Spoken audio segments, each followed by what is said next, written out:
Hello guys, good evening everyone. कैसे हैं आप लोग? उम्मीद करते हैं सब बहुत अच्छे होंगे। चलिए, आज हम आ गए हैं सिंपल हार्मोनिक मोशन के लेक्चर नंबर 5 में, राइट। लेक्चर नंबर 5 में हम डिस्कस करने जा रहे हैं आज के क्लास में। हम एक क्वेश्चन करते हैं, फिर हम आज पढ़ेंगे graphical representation of the velocity, acceleration और एम्पलीट्यूड, क्या उसका ग्राफ, डिस्प्लेसमेंट, कैसे उसका हम ग्राफ खींचते हैं। फिर काइनेटिक एनर्जी और potential energy of simple oscillating particle के बारे में हम डिस्कस करेंगे। ध्यान से सुनिएगा सारा। और आप लोग जो वीडियो देख रहे हैं उसको लाइक जरूर करें, शेयर सब्सक्राइब करें आप लोग डियर स्टूडेंट, ठीक है। चैनल को आगे लेके जाना है तो, और अच्छा वीडियोस आपको अच्छे अच्छे कंटेंट देखने हैं तो आपको फॉलो एंड सब्सक्राइब करने पड़ेंगे, शेयर करने पड़ेंगे, ठीक है। It's kind of the request. कर लो आप लोग, कर लो सबको जाके। चलो तब तक हम आ जाते हैं इधर, स्टार्ट करते हैं अपने क्वेश्चन से। एक बढ़िया क्वेश्चन है, इस क्वेश्चन को समझ लेते हैं, उसके बाद हम स्टार्ट करेंगे ग्राफिकल रिप्रेजेंटेशन। चलो क्वेश्चन दे रहा हूं मैं, आंसर करना है इसका, ओके। चलो देखिए क्वेश्चन गाइस, ये क्वेश्चन है, देखो क्या क्वेश्चन कह रहा है। कह रहा है एक पार्टिकल है जिसका मास 2 kg है, अब मूव कर रहा है एक स्ट्रेट लाइन पे। क्या पे जी? स्ट्रेट लाइन पे एक पार्टिकल है जो स्ट्रेट लाइन पे मूव कर रहा है, यानी कि गौर से सुनिएगा। कह रहा है straight line under the action of force, एक फोर्स लगा रहा है इस पे 8 - 2x न्यूटन, ये फोर्स लगा रहा है। कह रहा है it is release at rest from the x = 6 centimetre, यानी कि कह रहा है मान लो यहाँ पे x का मान क्या है जी, 6 मीटर है, और जो यहाँ पे वेलोसिटी कितना है, वेलोसिटी कितना है, 0, रेस्ट पे वेलोसिटी है। अब क्या कर रहे हैं यहाँ पे, अब यहाँ से रिलीज कर दिया गया इसको, अब रिलीज करेगा तो कह रहा है बताओ कि क्या ये पार्टिकल सिंपल हार्मोनिक मोशन कर रहा है, क्या ये पार्टिकल सिंपल हार्मोनिक मोशन कर रहा है, ये पता करना है आपको। तो सिंपल हार्मोनिक कर रहा है या नहीं कर रहा है। हम जानते क्या है, हम क्या जानते हैं, अगर कोई पार्टिकल सिंपल हार्मोनिक मोशन करता है तो फोर्स क्या होना चाहिए जी, डायरेक्टली प्रोपोर्शनल टू -kx² के बराबर होना चाहिए, यानी कि फोर्स जो है डायरेक्टली प्रोपोर्शनल टू x होना चाहिए, रहा है ना। ये कंडीशन होता है। तो हमारे पास में जो गिवन फोर्स है वो 8 - 2x है, यानी कि फोर्स इक्वल्स टू, अगर मैं 2 को कॉमन कर लिया जाए, बोलो ना यार, 2 को कॉमन कर लिया जाए तो क्या हो जाएगा, 4 - x हो जाएगा, यानी कि ये प्रोपोर्शनल है ना जी। f जो है that is equals to k, और ये हो गया आपका x के बराबर है, नहीं जी, x - 4 का वैल्यू यहाँ पे, ये जो है आपका, यानी कि फोर्स डायरेक्टली प्रोपोर्शनल टू अभी क्या है जी, 4 - x है, यानी कि ये सिंपल हार्मोनिक मोशन कर रहा है। जानते हैं कि एट इक्विलिब्रियम पोजीशन पे, तो कहने देखो ना यहाँ पे force directly proportional to x है ना जी। फोर्स किसके प्रोपोर्शनल है, x के प्रोपोर्शनल है यहाँ पे। अब देखो यहाँ पे दैट इज -x और ये, तो बेसिकली यहाँ पे हम कह सकते हैं कि ये SHM कर रहा है, ये क्या कर रहा है जी, SHM कर रहा है। तो पहला क्या हो जाएगा, ये SHM कर रहा है। दूसरा बात, जब पार्टिकल अगर SHM करता है तो इक्विलिब्रियम पे नेट फोर्स कितना होता है, 0। इक्विलिब्रियम पे कितना होता है, नेट फोर्स 0 होता है। क्वेश्चन को मिटाओ यहाँ पे गाइस, ले लो स्क्रीनशॉट और इस क्वेश्चन का आंसर लिखो यहाँ से, ठीक है। मिटाओ, देखो यहाँ पे, तो क्वेश्चन को यहाँ से हम इतना पार्ट को मिटा दें। हाँ, तो कह रहा है कि क्या ये SHM कर रहा है, तो यहाँ पे हमको फोर्स जो आ गया वो 2 × 4 - x आ गया।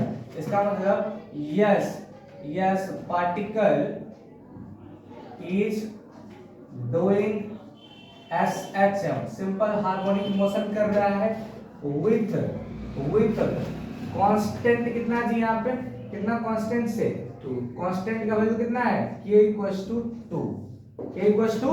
2, ओके। हम क्या जानते हैं, एट इक्विलिब्रियम नेट फोर्स कितना होता है जी, 0। इक्विलिब्रियम पे नेट फोर्स कितना होता है, 0। तो नेट फोर्स 0 आ गया, यानी कि 8 - 2x बराबर कितना हो गया, 0। सो 8 - 2x = 0 हो गया, तो x = कितना आ गया, 4 मीटर। मतलब कि इक्विलिब्रियम कहाँ पे होगा, इक्विलिब्रियम कहाँ पे होगा, यानी कि देखो यहाँ पे ये तो हो गया ओरिजिन, मीन पोजीशन, ये क्या हो गया जी, मीन पोजीशन। अब मीन पोजीशन में वेलोसिटी कितना होता है जी, मैक्सिमम। अरे होता है ना, वेलोसिटी मैक्सिमम होता है और एक्सेलरेशन 0 होता है ना जी। तो कह रहा है कि इक्विलिब्रियम कहां पे राइज करेगा, इक्विलिब्रियम कहां पे राइज करेगा, x इक्वल टू 4 पे। पहले x का वैल्यू 0 पे था, मतलब इक्विलिब्रियम राइज कर रहा था। अभी x इक्वल टू कितना पे राइज करेगा, 4 पे राइज करेगा, यानी कि x इक्वल टू कितना जी, 4 मीटर पे नेट फोर्स कितना है, 0 हो गया। अरे बोलो, अभी अभी मतलब पार्टिकल कहां पे है, यहाँ पे पहुंच गया। तो देखो यहाँ पे कह रहा है कि find the equilibrium position of the particle. तो equilibrium position of the particle कितना हो गया, 4 मीटर। कहां पे होगा, 4 मीटर पे आ गया। कोई दिक्कत, पहला में हमने कहा कि 6 से गया, रेस्ट से यहाँ से मूव करवाया इसको, ओके। अब कह रहा है कि मूव ऐसे करवाया कि फोर्स जो लग रहा है वो पीछे की तरफ जाकर कहां पे जाके रुक जाएगा particle, force equals to 0। Force कहां पे 0 हो जाएगा, x इक्वल्स टू 4 पे, x इक्वल्स टू 4 पे जाके ये क्या हो गया, रुक गया पार्टिकल। तो ये हो गया इक्विलिब्रियम पोजीशन आपका x इक्वल्स टू 4। नाउ कह रहा है कि right the equation of motion of the particle. कह रहा है कि right the equation of motion of the particle. भाई उसके इक्वेशन ऑफ मोशन कैसे लिखेंगे, कैसे लिखेंगे इक्वेशन ऑफ मोशन, पहले चलो छाप दो इसको, यहां तक छापो, ओके। सो यहां पे आ गया जो बेसिकली जो थर्ड क्वेश्चन यहां पे आ गया। So at x equals to 6 metre है ना जी, x इक्वल्स टू 6 मीटर जो यहां पे आ गया। चलो चलो छाप दो इसको।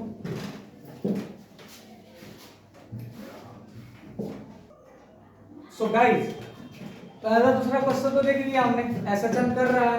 दूसरा हमने क्या देखा कि ये किस पोजीशन पे जी, x इक्वल्स टू 4 पे पार्टिकल जो है वो इक्विलिब्रियम पोजीशन पे। आई बात समझ में। गौर से सुनिएगा, तीसरा क्वेश्चन में क्या कह रहा है कि right the equation of motion, यानी कि एसएचएम का इक्वेशन लिखना है अपने को। एसएचएम का इक्वेशन क्या है जी, x बराबर a cos ओमेगा t है ना, इस टर्म में अपने को लिखने पड़ेंगे। तो देखो यहाँ पे क्या है कि पार्टिकल जो है, देखो क्वेश्चन नंबर सी में अभी जो पार्टिकल है यहाँ पे, ये देखो जी ओरिजिन यहाँ पे था, x इक्वल्स टू 4 पे इक्विलिब्रियम था और x इक्वल्स टू c यानी कि 6 मीटर पे पार्टिकल कहाँ पे है, एक्सट्रीम पोजीशन पे, जहाँ पे वेलोसिटी 0 हो जाता है ना जी। मतलब कि ये हो गया आपका एक्सट्रीम पोजीशन। अरे हो रहा, एक्सट्रीम पोजीशन हो गया। तो पार्टिकल इक्विलिब्रियम पोजीशन से कितना डिस्प्लेसमेंट तय किया, कितना डिस्प्लेसमेंट तय किया। अभी जो हमने इक्वेशन लिखा था वहां पे फोर्स बराबर फॉर्मूला था F बराबर 8 माइनस 2x था ना। तो यहाँ पे हम क्या लिख सकते हैं जी, F is equal to -2 common कर देंगे अपन। अरे बोलो, तो -2 कॉमन कर देंगे तो क्या हो जाएगा यहाँ पे, ये हो गया x -4 हो जाएगा, नहीं हो जाएगा क्या, ये वैल्यू आ गया। तो यानी कि force is directly proportional to, यानी कि फोर्स इज इक्वल टू क्या होता है, माइनस kx हो गया यहाँ पे।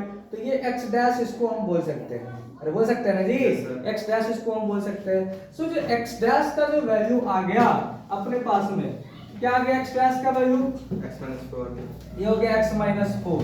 तो क्या इसका इक्वेशन, अच्छा बताओ, और एम्पलीट्यूड कितना हो गया, what do you mean by amplitude, amplitude कितना हो गया यहाँ पे, a बराबर एम्पलीट्यूड बराबर कितना है, ये 4 मीटर और 6 मीटर है। तो पार्टिकल डिस्टेंस कितना ट्रेवल किया, 2 मीटर। तो एम्पलीट्यूड कितना हो गया, 2 मीटर हो गया। इसको कोई दिक्कत वाली बात नहीं होनी चाहिए। अब क्या रिलेशन हो जाएगा, x डैश बराबर a cos ओमेगा t, लिख सकते हैं, अरे लिख सकते हैं। x डैश बराबर क्या हो जाएगा, a cos omega t।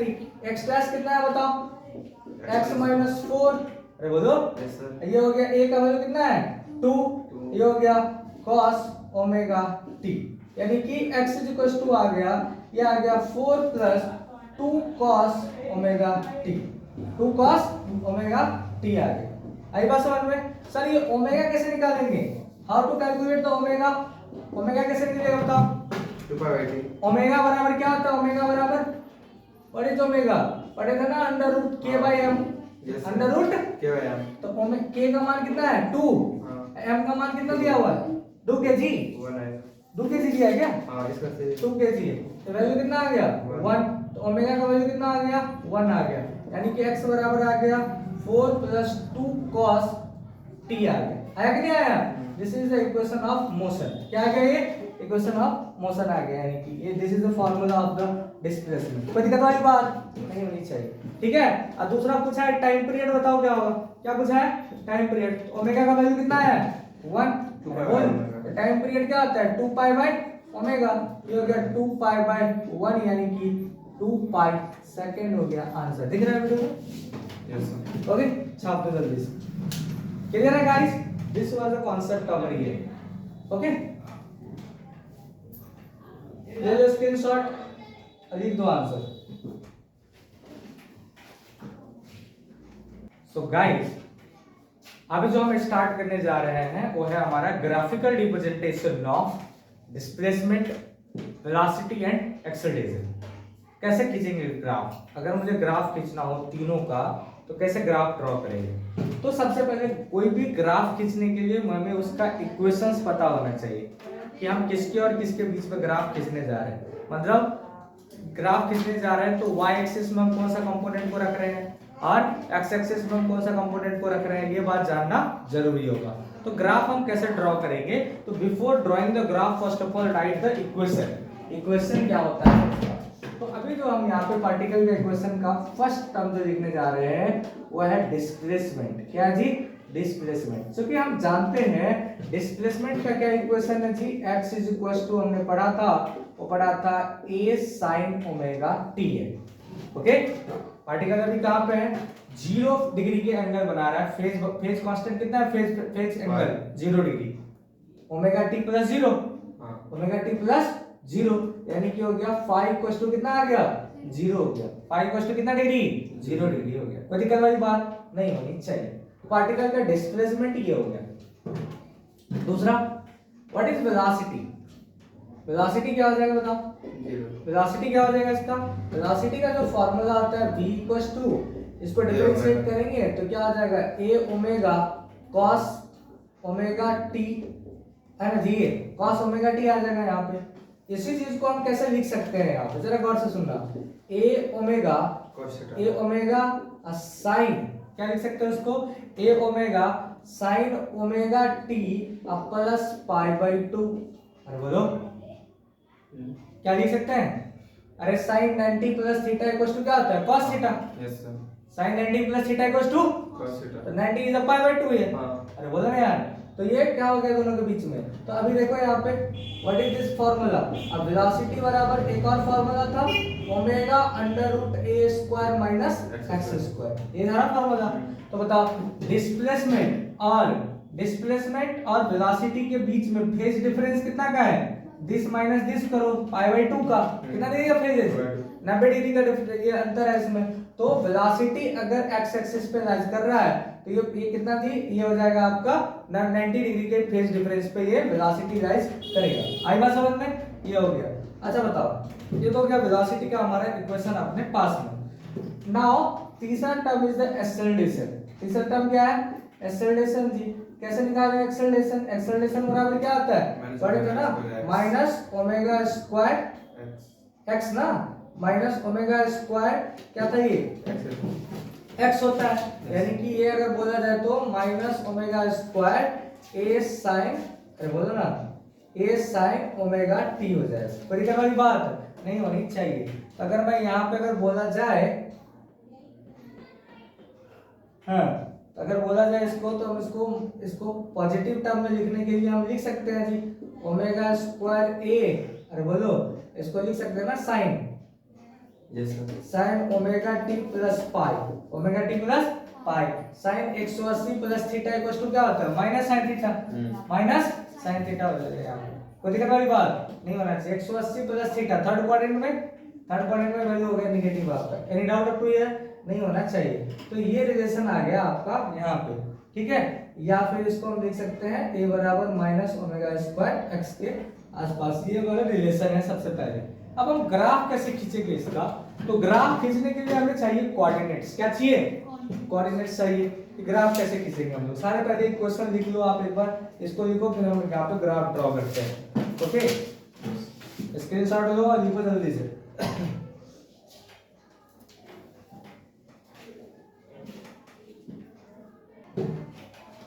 Hello guys, देखिए जरा ध्यान से, अभी जो हम देख रहे हैं पहला ग्राफ जो हम खींचने जा रहे हैं वो है हमारा डिस्प्लेसमेंट वर्सेस टाइम ग्राफ। कौन सा ग्राफ जी? Displacement versus time graph. Displacement versus time graph क्या है?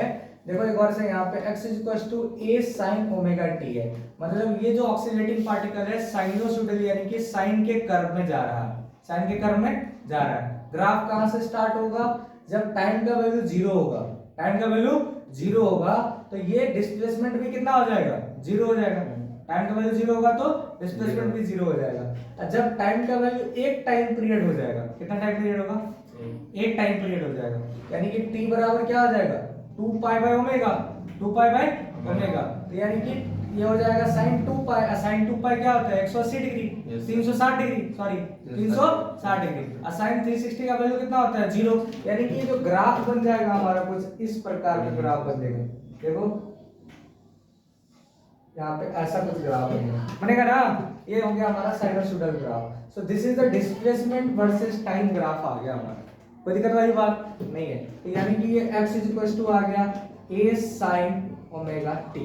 अब देखो आप इसी में वेलोसिटी वर्सेस टाइम ग्राफ अगर खींचा जाए तो वेलोसिटी वर्सेस टाइम ग्राफ क्या है? a omega cos omega t। तो cos ये तो पॉजिटिव वैल्यू है और ये cos अगर टाइम का वैल्यू 0 हो, टाइम का वैल्यू कितना हो जाए? 0 हो जाए। टाइम का वैल्यू 0 अगर हो गया तो ये वैल्यू कितना हो जाएगा? ये 0 तो cos 0 का वैल्यू कितना आता है? 1। तो वेलोसिटी कितना आ जाएगा? मैक्सिमम। वो कितना आ जाएगा? a omega. अगर मैं इसको v रखता हूं, क्या रखता हूं जी? v वेलोसिटी रखता हूं और इसको मैं टाइम रखूंगा तो वेलोसिटी का टाइम का वैल्यू 0 पे मैक्सिमम मान कितना है? a omega. अरे कितना है? तो cos देखो यहां पे तो ये cos के फॉर्म में है, तो cos का ग्राफ क्या होता है मेरे बच्चों? अरे होगा कि नहीं होगा? ये टर्म हो गया अपने पास। कोई दिक्कत वाली बात नहीं होनी चाहिए। सो गौर से सुनो यहाँ पे, अभी जो मैं यहाँ पे लिखा हूँ पिछले वाला ग्राफ में, इसी चीज को देखते हुए थोड़ा ऐसे ग्राफ ड्रॉ करेंगे। अरे बोलो, ये हो गया फेज डिफरेंस यहाँ पे, ये हो गया ये हो गया आधा। अरे हुआ ना? यहाँ पे हो गया 0 हुआ ना? ये क्या हो गया? t/2। ये क्या हो गया? t हो गया, ये t/2। ये हो जाएगा t/2 का आधा। कितना आ जाएगा? t/2 का आधा। ये आ गया आपका t/4। क्या आ गया ये? t/4। यानी कि ये हो गया आपका पाई। कितना हो गया? पाई। ये हो गया पाई/2। ये कितना हो गया? 2 पाई। ये हो गया 2 पाई। अरे है, ये हो गया आपका इधर एक आधा वाला पार्ट। समझ में आ गई बात है? तो ग्राफ जो यहाँ पे कॉस का वेरी करेगा वो कैसे वेरी करेगा? ऐसे कुछ वेरी करेगा, नहीं समझे? इस टाइप से वेरी करेगा। क्लियर है पूरी बातें? This is the our relationship हो गया यहाँ पे। कोई दिक्कत वाली बात नहीं हो गया। तो ये जो पार्टिकल का जो वेलोसिटी है ये आ गया v बराबर, देखो ना, v बराबर क्या जी? a omega cos omega t आ गया। तो दिक्कत वाली बात नहीं होनी चाहिए। अब क्या करेंगे बताओ? अब क्या करेंगे? देखो यहाँ से एक साइकिल पूरा कहाँ पे होगा? यहाँ पे आके पूरा हो जाएगा एक साइकिल। अरे होगा ना? ये थोड़ा सा ऊपर जाएगा ग्राफ। समझ रहे हो बात को? इधर है, ये हो गया। अब ये तो हो गया आपका velocity versus time graph, velocity versus time graph. अब हमको क्या खींचना है? एक्सेलरेशन। क्या खींचना है? एक्सेलरेशन। ये क्या? माइनस ओमेगा स्क्वायर एक्स है, यानी कि माइनस ओमेगा स्क्वायर ए साइन ओमेगा टी। होगा तो साइन का ही ग्राफ होगा, तो साइन का ही ग्राफ। लेकिन ये ग्राफ ऊपर से स्टार्ट होगा या नीचे से स्टार्ट होगा? नीचे से स्टार्ट होगा। क्यों? क्योंकि नेगेटिव वैल्यू है। टाइम का वैल्यू 0 पे वैल्यू कितना आ गया? ये वैल्यू 0 हो जाएगा। अरे होगा ना? लेकिन ये ग्राफ कहां से स्टार्ट होगा? नेगेटिव से स्टार्ट हो जाएगा, मतलब कि नीचे से स्टार्ट होगा। अगर मैं यहाँ दिख रहा है क्या वीडियो में? नो, नहीं दिख रहा है क्या? ये हो गया। अच्छा मैं ऊपर में ड्रॉ कर दूं क्या? लेकिन ठीक है। तो ये जो ग्राफ जो होगा यहाँ पे देखो, इसमें इसी में आप नीचे ड्रॉ कर देंगे। कैसे ग्राफ बनेगा? एक्सेलरेशन वर्सेस टाइम का ग्राफ।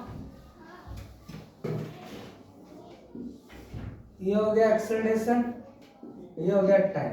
अरे है, ये जो ग्राफ होगा इसका कैसा ग्राफ होगा? ये भी यहाँ से बेसिकली क्या आ जाएगा? निगेटिव से शुरू हो जाएगा। अरे होगा? नेगेटिव शुरू क्यों हुआ? क्योंकि माइनस में था। ये हो गया 0 है, तो ए बराबर जो आ गया माइनस ओमेगा स्क्वायर ए साइन ओमेगा टी। तो दिक्कत वाली बात नहीं होनी चाहिए, छाप दीजिए इसको। ये हो गया आपका ग्राफिकल रिप्रेजेंटेशन, ठीक है। तो ये तीनों ग्राफ क्लियर है सबको, समझ में आ गया बच्चों, छाप दो।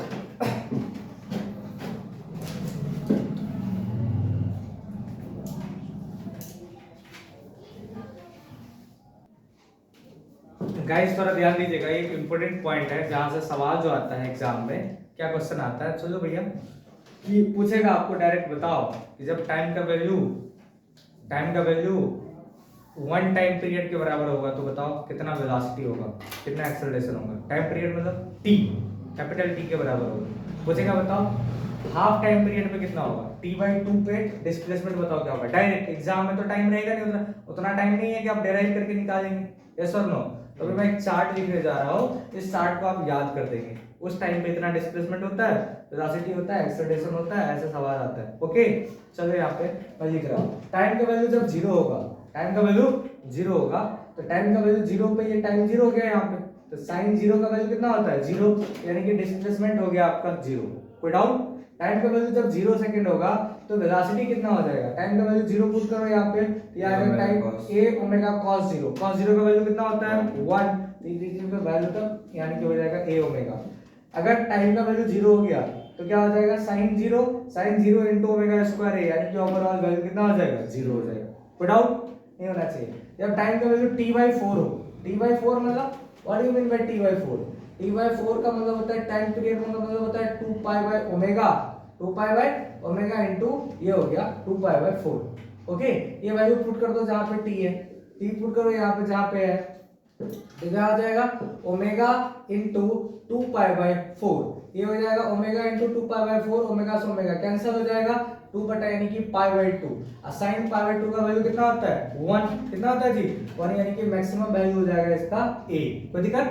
कैसे हुआ, इसमें पुट कर दो यहाँ पे, t के जगह पे t/4 पुट करो, क्या करोगे t के जगह पे t/4 पुट करोगे। जब t/4 पुट करोगे, t/4 मतलब क्या हो गया 2 पाई बाय ओमेगा इनटू 4, बोलो 2 pi by omega into 4, omega से ओमेगा क्या हो जाएगा कैंसिल, बच जाएगा 2 पाई/4, और 2 पाई/4 मतलब कितना 2, यानी कि हो गया पाई/2, और sin पाई/2 का वैल्यू कितना होता है 1, अब 1 इनटू a हो गया आपका a, अरे बोलो ना यस सर, ऐसे हो गया आपका। ऐसे सारे वैल्यूज में पुट कर देंगे, you will get the value here 0 minus omega square a। समझ में आ रही बातें?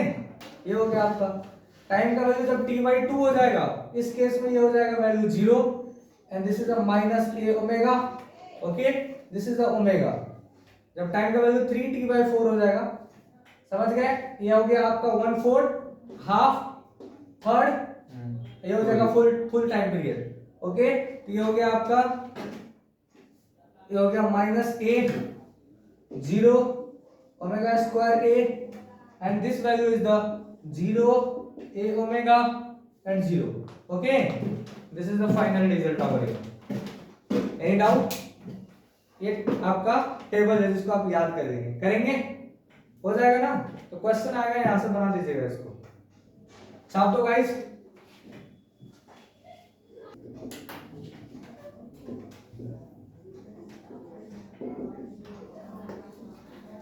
सो गाइस अब जो हम पढ़ने जा रहे हैं वो है हमारा एनर्जी ऑफ एसएचएल। क्या ऑक्सीडेटिंग पार्टिकल एनर्जी स्टोर करता है? क्या ऑक्सीडेटिंग पार्टिकल एनर्जी स्टोर करता है? तो बहुत ही इंपॉर्टेंट कॉन्सेप्ट है जो लास्ट क्लास में हमने आपको समझाया भी था कि पार्टिकल जो है ऑक्सीडेटिंग पार्टिकल एनर्जी कंजर्वेशन प्रिंसिपल को ऑक्सीडेटरी मोशन फॉलो करता है नहीं है? कैसे फॉलो करता है इस बात को हम समझेंगे फॉर्मूला के अकॉर्डिंग, और लास्ट क्लास में हमने डिस्कस भी किया था लास्ट लेक्चर में, है ना।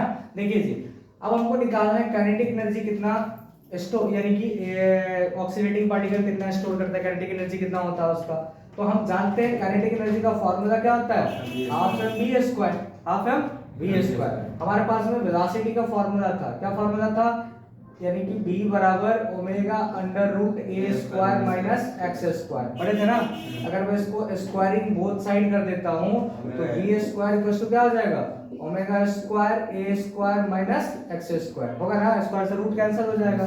सो what is this formula here kinetic energy, kinetic energy का फॉर्मूला आ गया half m v square, half m v square, और यहाँ पे जहाँ पे वी स्क्वायर है उसको सब्स्टिट्यूट कर दो, तो ये हो गया m और ये हो गया omega square a square minus x square, a square minus x square. This is the important formula of the kinetic energy. Important formula of kinetic energy of the oscillating particle. Generally kinetic energy क्या होता है जी, half m v square.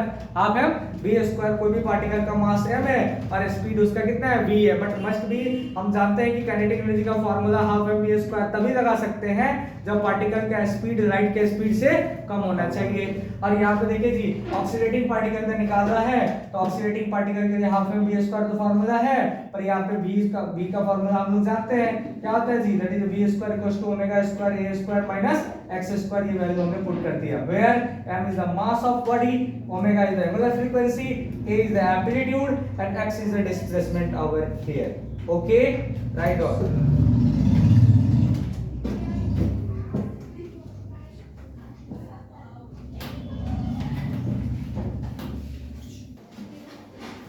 Okay, so tell me guys here,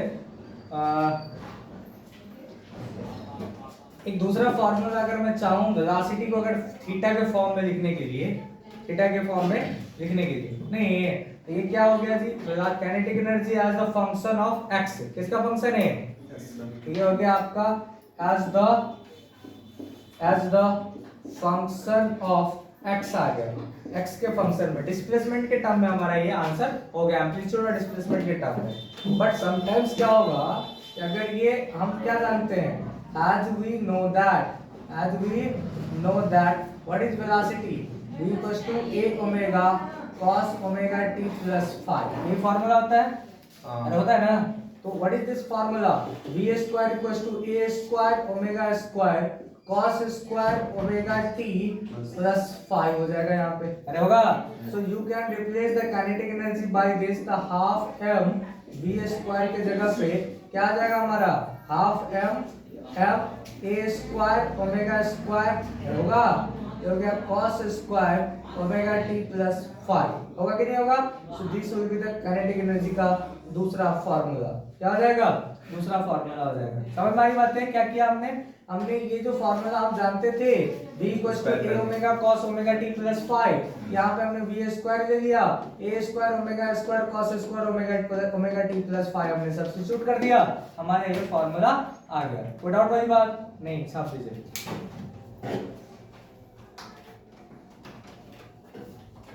ठीक है।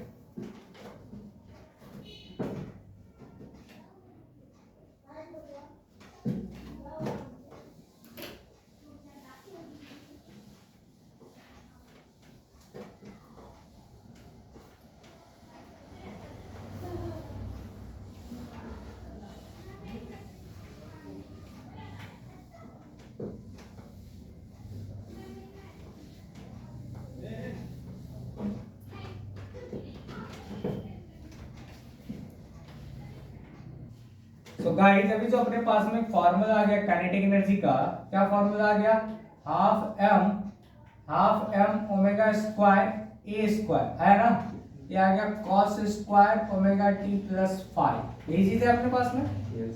है what is this, ये m into omega square को हम लोग क्या क्या जानते हैं जी, हम लोग m इंटू ओमेगा स्क्वायर क्या होता है, k, अरे k इक्वल टू क्या होता है, ओमेगा इक्वल टू पढ़े थे ना हमने, रूट के बाय एम पढ़े थे हम, पढ़ेगा ना, अगर मैं स्क्वायरिंग बोथ साइड कर देता हूं तो omega square equal to k by m हुआ, तो के इक्वल टू क्या आ गया, एम ओमेगा स्क्वायर, तो इक्वल टू क्या होता है, m omega square, so you can replace this formula that is equal to half k a square cos square omega t plus phi, होगा कि नहीं होगा, ये बोलो, yes. ये फार्मूला आ गया अपने पास में, this is the relation between the के एंड ए और काइनेटिक एनर्जी का फार्मूला।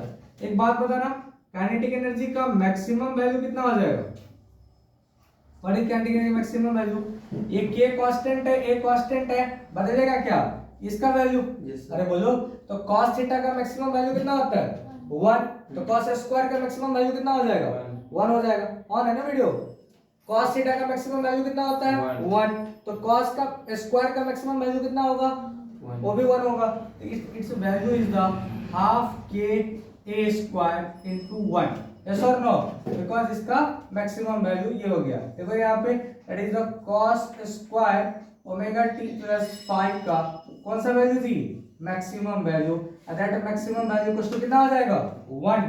सो काइनेटिक एनर्जी का जो मैक्सिमम मान आ गया अपने पास में वो कितना आ गया जी half k a square is the very important formula. आई बात समझ में, इंपॉर्टेंट फार्मूला साथ ही इसको जल्दी से काइनेटिक एनर्जी का मैक्सिमम वैल्यू कितना हो गया half k a square.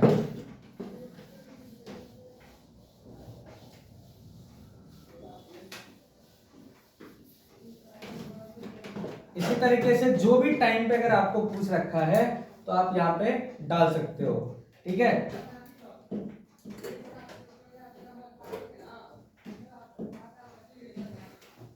Kinetic energy का जो फॉर्मूला होता है 0 से टाइम पीरियड के बीच में, 1 टाइम पीरियड में काइनेटिक एनर्जी का मैक्सिमम वैल्यू कितना हो जाएगा 1/4 के ए स्क्वायर, क्या हो जाएगा 1/4 के स्क्वायर, और टाइम पीरियड का जो वैल्यू हो जाएगा 0 से a में, 0 से a में दैट इज हाफ 1/3 के ए स्क्वायर, ठीक है।